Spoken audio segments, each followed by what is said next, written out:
Ever feel like there are these invisible forces out there shaping the world? Like Yeah. giants pulling the strings behind the scenes? It's a feeling a lot of people have, Yeah. and it's not just paranoia. Right. Yeah. I mean, today we're going to dive into that idea Yeah. with Buckminster Fuller and his concept of grunch. Grunch. Yeah, he Not the Dr. Seuss kind. no, not the green furry guy. That's a different kind of grunch. Exactly. This grunch, it's Fuller's term for the immense and often hidden power of corporations. You might know Fuller as like the geodesic dome guy. Yeah, the visionary architect. Right. But he was also really concerned about these forces, these corporate forces, and how they were impacting our lives as individuals and as a society. What's fascinating is Fuller doesn't just like point the finger and say corporations bad, Yeah. He actually digs deeper. He goes into their evolution, showing how they transformed into these modern day giants, these entities that are operating in these really complex systems. Right, like finance, global trade technology. Yeah, exactly. Stuff that most people don't fully grasp. And he calls it grunch. It's short for Gross Universe Cash Heist. Gross Universe Cash Heist. It's a catchy name. Yeah. But the concept behind it, Mm-hmm. it's pretty serious. We're talking about entities that control vast resources. They influence governments, and they shape our everyday lives. In ways we might not even realize. Yeah, in ways we might not even realize. Yeah. And if we want to actually, walk the walk when it comes to thinking and acting locally, Right. understand this whole grunch thing, it seems pretty important. Absolutely. To grasp the power of these corporate giants, it really helps to look at how they developed, how they evolved. Feller actually traces this all the way back to ancient times, Oh, wow. using examples like the classic David versus Goliath story. So he's saying it's always been about more than just physical power. Like even back then, it was about leverage and strategy. Exactly. Fuller argues that control over resources, even the concept of property itself, has always been tied to some form of leverage. Okay. So first was brute strength. Right. I think the horsemen dominating the land, Then you have the armored knight, whose power relied on the support and resources of others. Right. You needed people to make the armor, The blacksmiths, to train the knights. the squires and the pages. Exactly, all of that infrastructure. Mm-hmm. Then over time, seafaring ventures came along. Right. Ship. Exactly. This required even greater coordination and wealth Oh, yeah. To build the ships. to navigate these global trade routes. Hire the crew. Exactly. So much more complex. Yeah. And that shift towards larger scale ventures, that's where things start to get really interesting, right? Yes, because it sets the stage for the birth of the corporation. Okay. Fuller points to the Merchant Venturers Society, established in 1390. As a pivotal moment, this was essentially the first abstract legal being, Wow. granted the privileges of a human, but existing solely to generate profit. So it's like creating a new player in the game. Yeah, One that doesn't play by the same rules as individuals. precisely. And over centuries, these corporate entities evolved. They went from single ship ventures to massive global empires. Wow.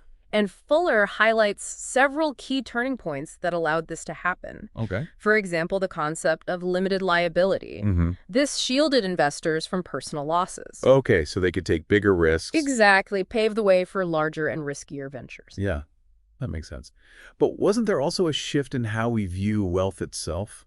Absolutely. The idea of real wealth, Right. tied to tangible assets like a king's land holdings, that transformed into a system of paper securities. Right. Stocks and bonds representing ownership in these increasingly complex enterprises. Okay, so power shifted from controlling physical things to controlling these more abstract financial instruments. Yes, and this is where legal frameworks become really important.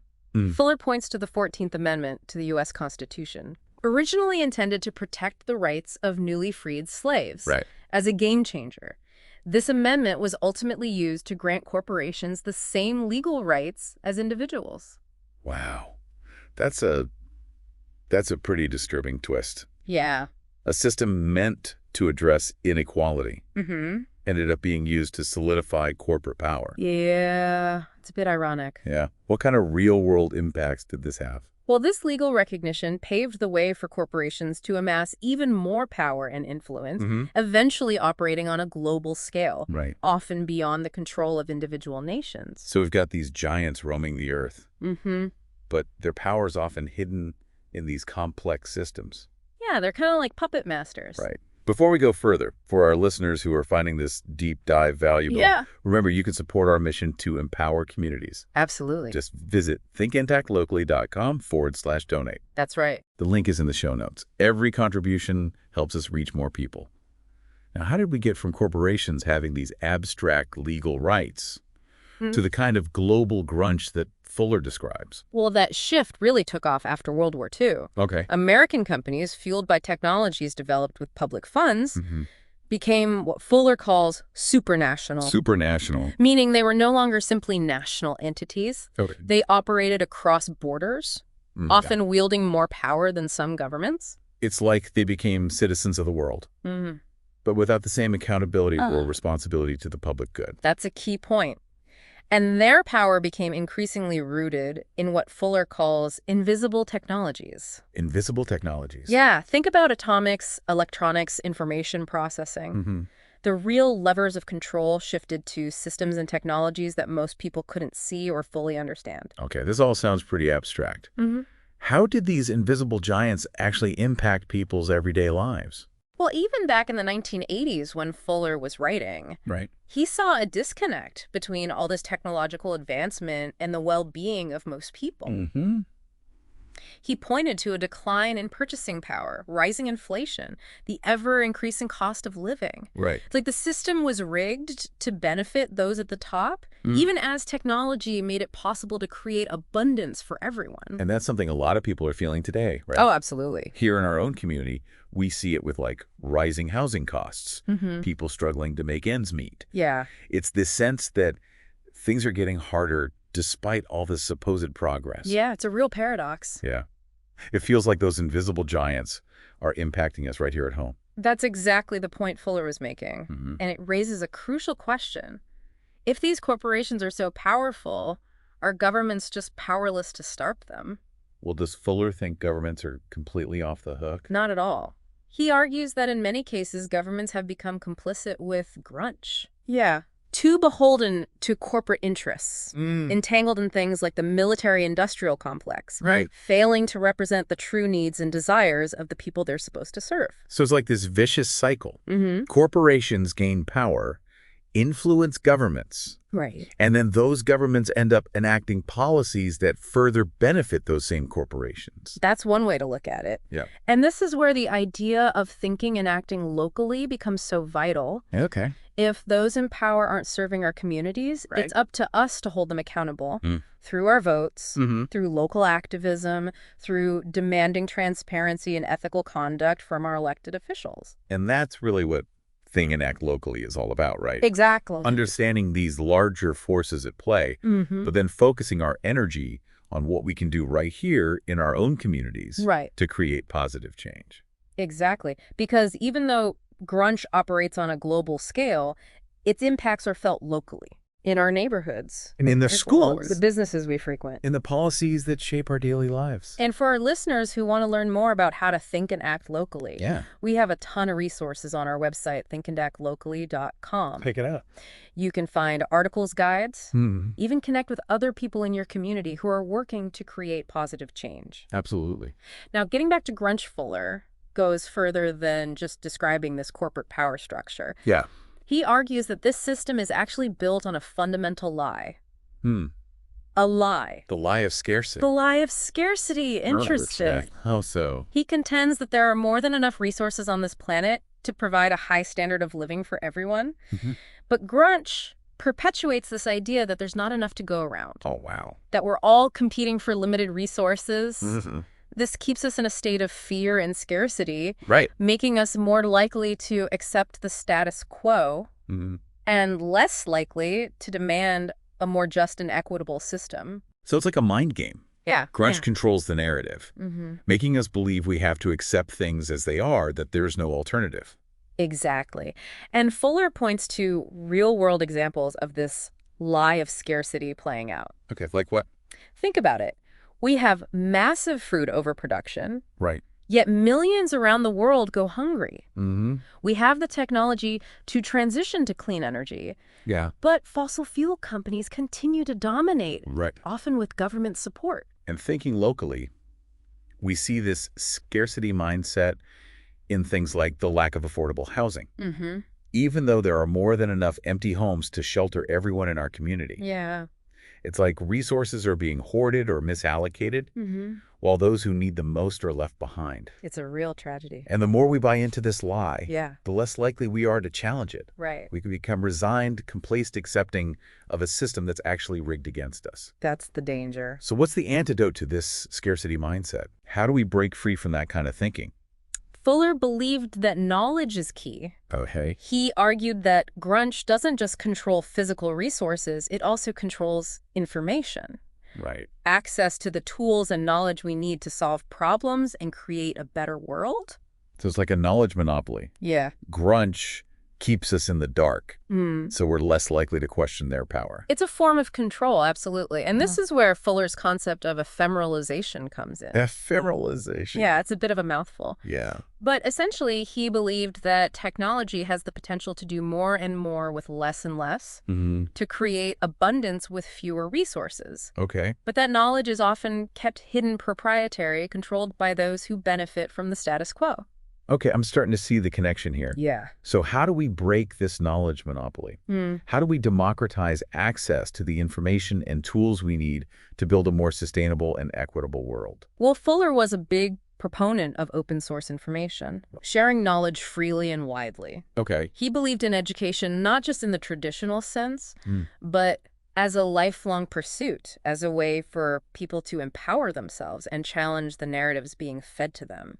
That's a powerful idea. Yeah. So we need to become knowledge activists in a way, seeking out information, sharing it with others, Yeah. and using it to create positive change in our community. Exactly. And this is where platforms like ours come in. Right. We're trying to create a space where knowledge is freely accessible, where complex ideas are broken down and made understandable, Right. and where people are encouraged to think critically and challenge assumptions. And thinking and acting locally, this means supporting our local libraries, Yes. our schools, our community centers, the places where people come together to learn and grow. Absolutely. It's about fostering a culture of curiosity, of critical thinking, of questioning the status quo. Right. And it's not about becoming experts in every field. It's about developing those critical thinking skills, Right. learning to discern credible information and seeing how all these systems connect and impact our lives. So it's like becoming systems thinkers, Yeah. being able to see the big picture, understand the root causes of problems, and identify the leverage points where we can actually make a difference. Exactly. And Fuller believed everyone has this capacity.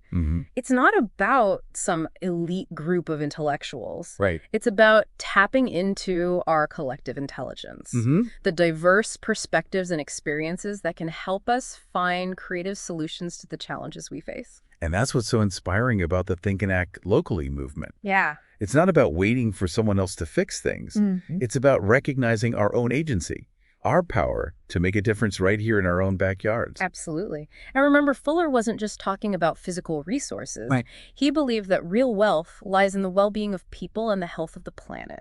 So if we're not just measuring progress in dollars and cents, how do we measure this real wealth? Yeah. What are the indicators that we're moving in the right direction? Fuller was a big advocate for what he called living therapy. Living guarantee. Yeah, the things that support and enhance human life. Okay. Think about access to clean air and water, affordable housing, quality education, Sure. meaningful work, strong social connections. Yeah. These are the things that truly create a sense of well-being and belonging in our communities. Those are great points. Yeah. But wasn't Fuller also a strong believer in the power of technology? Oh, yeah. How does that fit into this vision of living greenery and a more sustainable world? He saw technology as a tool, and like any tool, Right. it can be used for good or bad. He believed that when used wisely, technology can play a key role in creating abundance and improving people's lives. Okay. He was way ahead of his time in envisioning things like renewable energy, sustainable agriculture, and the potential for automation to free us from drudgery and create more time for leisure and creative pursuits. So it's not about rejecting technology. It's about being mindful of how we use it. Exactly. Making sure it's serving humanity, not the other way around. Absolutely. Yeah. And this requires a shift in our values, a recognition that we are all interconnected and that our individual well-being is tied to the well-being of the whole. And that's where thinking and acting locally comes in. It's about starting with ourselves, with our own communities, and building outwards from there. Right. It's about understanding that the solutions to our global challenges are not going to come from top-down control, but from the distributed intelligence and collective action of people all over the world. And that's what makes this so exciting. Yeah. When we shift our focus to the local, we start to see that even these giant corporations, these seemingly invincible forces, are actually made up of countless smaller parts. Okay. Factories, supply chains. The individuals who work for them. Exactly. It's like a giant with feet of clay. So they're not as invincible as they seem. There are points where we can actually push back and exert our own influence. Absolutely. Yeah. At the local level, we have more leverage than we realize. Okay, so what can we do? Well, How do we use that leverage? we can pressure businesses to adopt more sustainable practices. We can choose to support local businesses over multinational corporations. Right. We can advocate for policies that benefit our communities rather than just corporate bottom lines. And we can start building alternative systems. Yeah. Local food networks, community-owned energy projects, worker-owned cooperatives. Exactly. That bypass these corporate structures altogether and create a more resilient and equitable economy from the ground up. And here's the key. When we start doing these things locally, it creates a ripple effect. Okay. It can inspire others, change the conversation, and eventually challenge those larger systems of power. So it's like that domino effect? Yeah. One small action can trigger a cascade of change. Exactly. History is full of examples of this: social movements, grassroots campaigns, everyday people coming together to demand a better world. And in the age of the internet, those local actions can be amplified and connected in ways that were never possible before. Oh, absolutely. We can share information, coordinate campaigns, build solidarity across geographical boundaries. It's about tapping into that collective power, realizing that we're not alone in this. And that's what gives me hope. I see people all over the world waking up to this, reclaiming their power, and starting to build a better future from the ground up. It's an exciting time to be alive, even with all the challenges we're facing. And speaking of challenges, Fuller was pretty clear about the risks.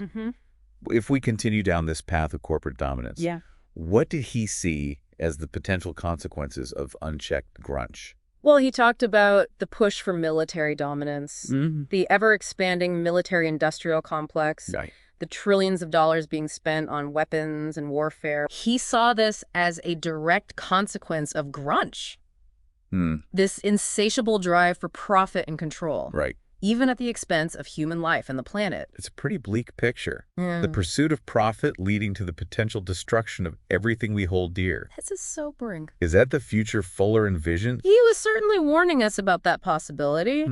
And he tied it back to what he saw as growing public apathy and disillusionment with traditional politics. Okay. Record low voter turnout, for example. He saw that as a sign that people were giving up, losing faith in the possibility of real change. So it's like grunch wins by default. Yeah. People become so disempowered, so cynical, that they just disengage from the whole system. That's the danger, yes. And Fuller drew parallels between the rise of grunch and the fall of previous empires throughout history. He seemed to be saying that if we don't change course, we're headed for a similar fate. Okay, so we've painted a pretty grim picture here. Yeah, it's a bit heavy. Is there any hope? Can we actually escape this giant's grip? What did Fuller believe was possible? Well, despite his warnings, Fuller was fundamentally an optimist. Okay. He had immense faith in human ingenuity, in our capacity to solve problems and create a better future. He believed that if we understand the nature of grunch, how it operates and where our leverage points are, we can start to shift the balance of power. So what's the antidote to grunch? What can we do both individually and collectively to move towards that better future? It starts with awareness, with educating ourselves and others about how these systems operate. Okay. But it can't stop there. We need to translate that knowledge into action. Give us some concrete examples.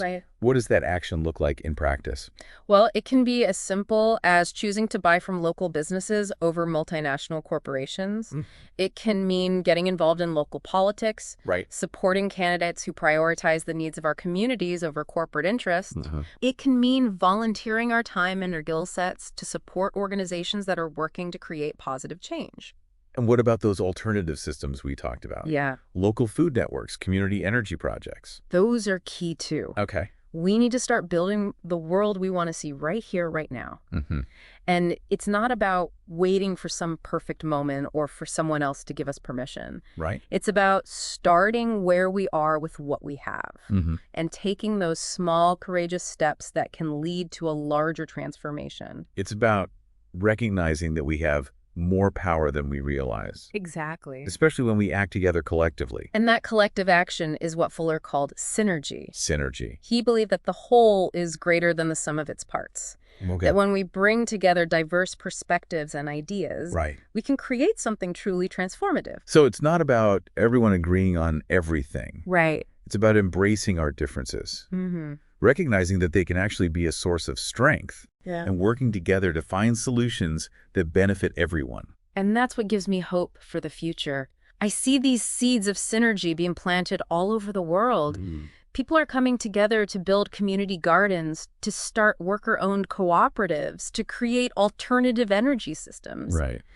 They're doing it not out of some grand utopian vision, but out of a very practical need to take care of themselves and their communities in the face of a system that's no longer working for them. And those local initiatives, those acts of creative resistance, are starting to connect and coalesce into a larger movement for change. Exactly. It's like we're witnessing the emergence of a new paradigm, one that's grounded in community collaboration and a deep understanding of our interconnectedness with each other and the planet. And this is where Fuller's call to action becomes so crucial. Okay. He believed we have a moral imperative to use our knowledge and ingenuity Right. to create a world that works for everyone. So it's not just about thinking locally. It's about acting locally. Yeah. It's about taking that knowledge and putting it into practice, making choices in our daily lives that align with our values and contribute to the kind of world we want to see. Exactly. And this is where Fuller's concept of comprehensive anticipatory design science comes in. Oh boy. Comprehensive anticipatory design science. I know, another mouthful. Yeah.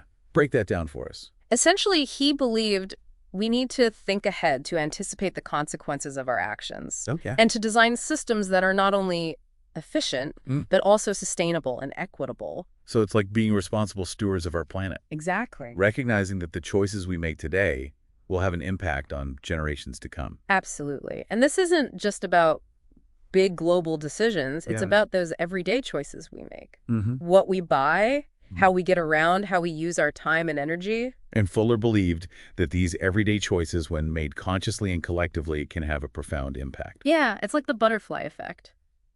Small actions can create ripples that spread outwards and transform the whole system. So we have the power to be the butterflies, We do. to create change, not through grand gestures, Yeah. but through the cumulative impact of our daily choices. Exactly. And this is what makes me so optimistic about the future, Yeah. because I see people all over the world waking up to this power, Mm-hmm. realizing they don't have to be victims of the system, that they can be active participants in creating a better world. And it's not about waiting for permission or for some perfect moment to arrive. Yeah. It's about starting where we are with what we have and taking those small, courageous steps that can lead to a larger transformation. Absolutely. And remember, this is a journey, not a destination. Right. There will be setbacks, there will be challenges.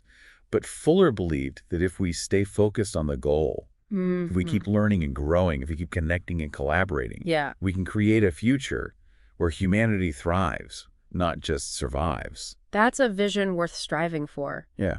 And for our listeners who are feeling inspired and want to support our work in promoting these ideas, we encourage you to visit our website, thinkactlocally.com/donate. Right. Every contribution helps us reach more people and amplify this message of hope and possibility. Now let's shift gears a bit Okay? and dive into some specific examples of people and communities who are putting these ideas into practice, building a more just and sustainable world right here, right now. Let's do it. Welcome back to the Deep Dive. We're back. We've been exploring Buckminster Fuller's concept of Grunch, this system of corporate power that often feels invisible, Yeah. but has such a huge impact on our lives. Right.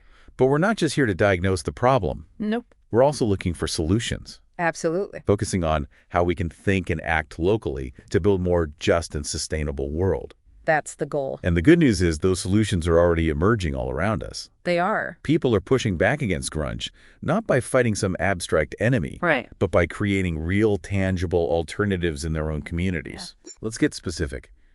What are some examples of this thinking and acting locally in action? Mm-hmm. Where are people taking back control and creating positive change? One area where we see this happening is in the local food movement. Okay. For decades, our food system has been dominated by these giant agribusiness corporations, Right? prioritizing profits over the well-being of people and the planet. But people are starting to reclaim their food sovereignty. What does that look like on the ground? We're seeing a resurgence of farmers markets, community gardens, urban farms popping up in cities. Right. People are coming together to grow their own food, support local farmers, and build more resilient food systems. So it's not just about access to fresh, healthy food. Yeah. It's about shifting power dynamics, right? Absolutely. Taking control back from those large corporations and creating a system that benefits local communities. Exactly. And that same principle can be applied to other areas as well. We see it in the rise of community-owned energy projects, where people are pooling their resources to invest in renewable energy sources like solar and wind. This not only reduces our dependence on fossil fuels, Right. it creates local jobs, keeps money circulating within the community, and gives people a direct stake in the transition to a clean energy future. It's like the direct challenge to Grunch's control over resources, right? Yeah. People are realizing they don't have to be passive consumers.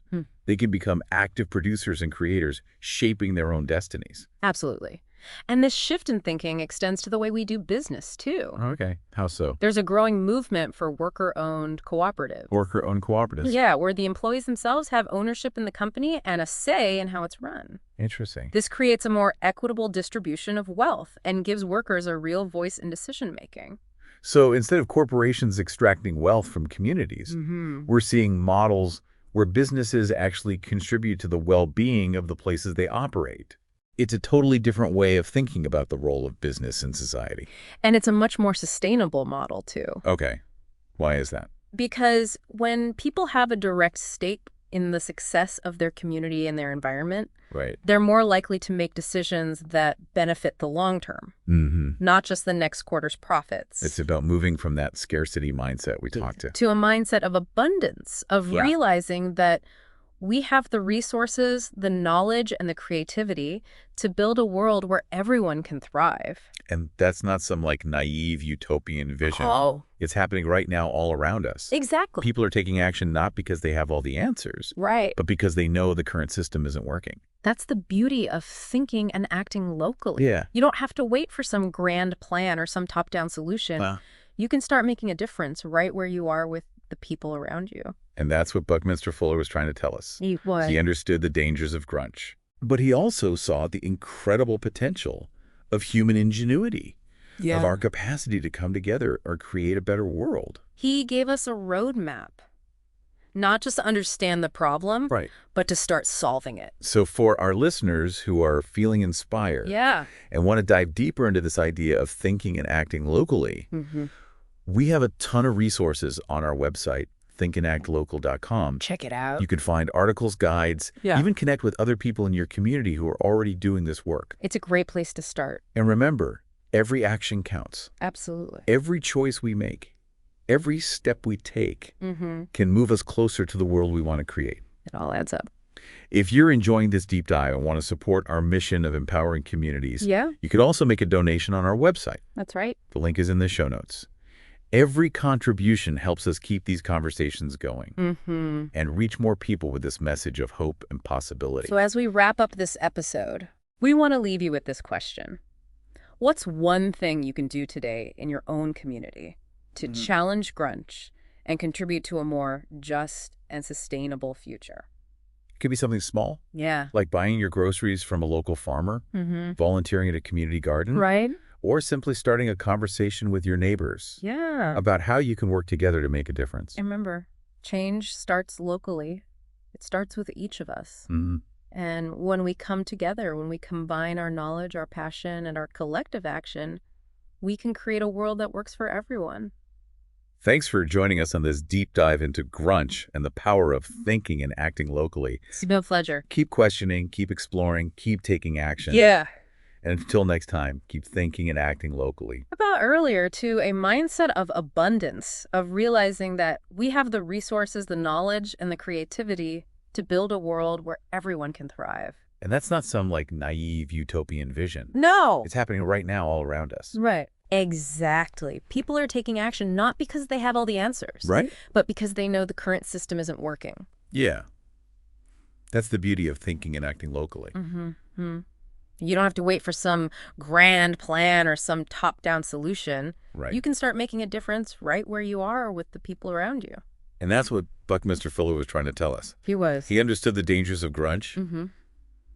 but he also saw the incredible potential of human ingenuity, Yeah. of our capacity to come together and create a better world. He gave us a roadmap, not just to understand the problem, Right. but to start solving it. So for our listeners who are feeling inspired Yeah. and want to dive deeper into this idea of thinking and acting locally, Mm-hmm. we have a ton of resources on our website, thinkandactlocally.com. Check it out. You can find articles, guides, Yeah. even connect with other people in your community who are already doing this work. It's a great place to start. And remember, every action counts. Every choice we make, every step we take can move us closer to the world we want to create. It all adds up. If you're enjoying this deep dive and want to support our mission of empowering communities, Yeah. you can also make a donation on our website. That's right. The link is in the show notes. Every contribution helps us keep these conversations going and reach more people with this message of hope and possibility. So as we wrap up this episode, Okay. we want to leave you with this question.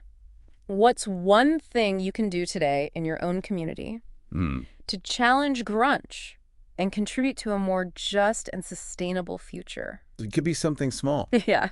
like buying your groceries from a local farmer, volunteering at a community garden, Right.